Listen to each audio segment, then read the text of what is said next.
اور اب کچھ دیگر خبریں بلیٹن کا حصہ بنائیں گے۔ حکومت چین کی جانب سے 1726 کلومیٹر پر محیط ریلوے لائن ML1 منصوبے کی منظوری کے باوجود منصوبے پر عمل درآمد تاخیر کا شکار۔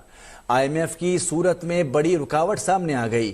حکومت پاکستان نے 6 ارب 67 کروڑ ڈالر کی خود مختاری گارنٹی فراہم کرنی ہے، لیکن گارنٹی سے پہلے IMF کی اجازت ضروری ہے۔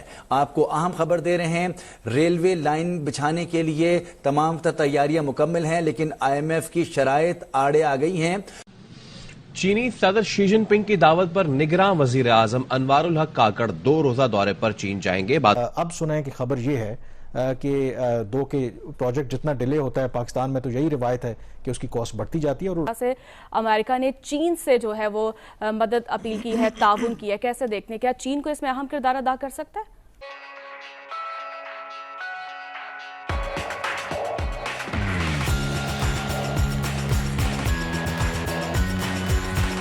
لیجٹمیٹ ریزنز بھی ہوتی ہیں۔ اب سنا ہے کہ پاکستان اور چائنا آپس میں ڈسکشن کر رہے ہیں کہ اس کی کسی طرح اس کی کاسٹ کو کم کیا جائے اور اس طرح کا منصوبہ یا ری ڈیزائن کیا جائے کہ اس پر بالآخر جو ہے کام شروع کیا جا سکے اور اس پر عمل درآمد ہو سکے۔ کامران 2013 سے 2023 تک ہمیں بتایا گیا کہ سی پیک جو ہے گیم چینجر ہے۔ پاکستان کی جو ڈیسٹنی ہے وہ سی پیک چینج کرے گا۔ پاکستان میں جو ری انڈسٹریلائزیشن ہے وہ اس کا جو آغاز اب دوبارہ ہوگا وہ سی پیک سے ہوگا۔ اب ہمیں بتایا جا رہا ہے کہ اسپیشل انویسٹمنٹ فیسیلیٹیشن کونسل جو ہے یہ پاکستان کی جو ڈیسٹنی ہے چینج کرے گی۔ 2 بہت اہم بڑے انیشیٹیوز، ایک پچھلے 10 سالوں میں اور ایک کا جو فیوچر ہے ابھی آگے نظر آئے گا۔ ابھی اس کو تقریباً 6 ماہ ہو گئے ہیں SIFC کو۔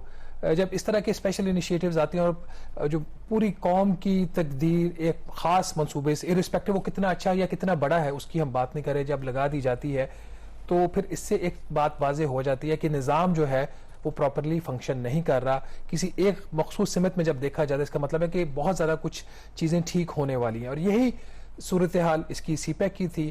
ہم نے ہمیشہ دوسروں کی طرف دیکھا کہ وہ آئیں گے، ہمارے مسائل کو حل کریں گے۔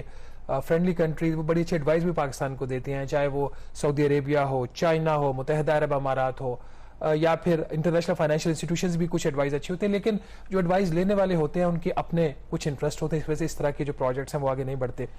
آپ نے ML1 کا ذکر کیا، this is the only project in the CPEC جس کو اسٹریٹجکلی امپورٹنٹ پروجیکٹ ڈکلیئر کیا گیا باقاعدہ طور پہ ایز پر سی پیک فریم ورک جو پاکستان اور چائنا نے 2014-15 میں سائن کیا تھا۔ یہ پروجیکٹ پچھلے 5 سے 6 سال کی تاخیر کا شکار ہو چکا، ابھی تک اس پہ کام کا باقاعدہ آغاز نہیں ہوا۔ انیشیلی جب یہ پروجیکٹ پلان ہوا تھا تو اس وقت اس کی کاسٹ تھی کچھ 6.8 ارب ڈالر ایسٹیمیٹڈ کاسٹ تھی۔ پھر اس کا باقاعدہ جو اپروول ہے وہ دیا گیا جولائی 2020 میں اس کا باقاعدہ اس کی جو منظوری تھی وہ PTA کے ٹائم پہ 6.8 ارب ڈالر پہ دی گئی۔ اس کے باوجود یہ پروجیکٹ آگے نہیں چل پا رہا، تو اس کی 2 وجوہات ہیں۔ چائنیز کو اس کی کاسٹ کے اوپر بھی اعتراض تھا، اور اس کے ساتھ ہی ان کو فائنینسنگ جو ایگریمنٹ تھا وہ ہم نہیں اس کے تک پہنچ پا رہے تھے۔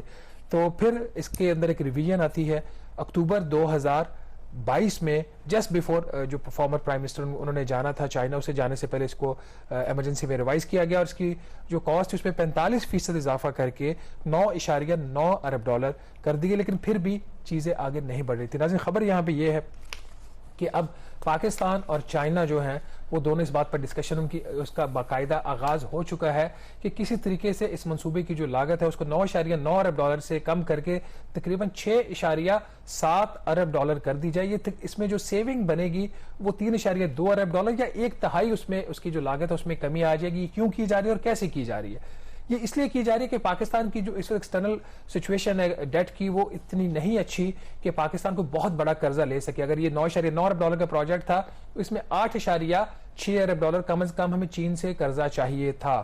تو اب اس کی جو کاسٹ ہے اس میں 1/3 جب کمی ہو جائے گی تو ابھی بھی اگر 6.7 ارب ڈالر پہ اگر اتفاق ہو جاتا ہے تو پھر بھی تقریباً 5.8 ارب ڈالر کا اس میں چین کا قرضہ شامل ہوگا۔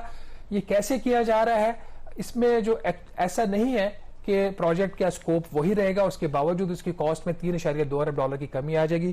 3-4 بڑے اس کے آسپیکٹس ہیں۔ نمبر 1، اس کا جو ڈیزائن ہے اس کو اب تبدیل کرنے کی بات ہو رہی ہے۔ پہلے جو ریلوے ٹریک تھا اس کی سپیڈ 160 کلومیٹر فی گھنٹہ کی رفتار سے اس کو بنانے کا پلان تھا۔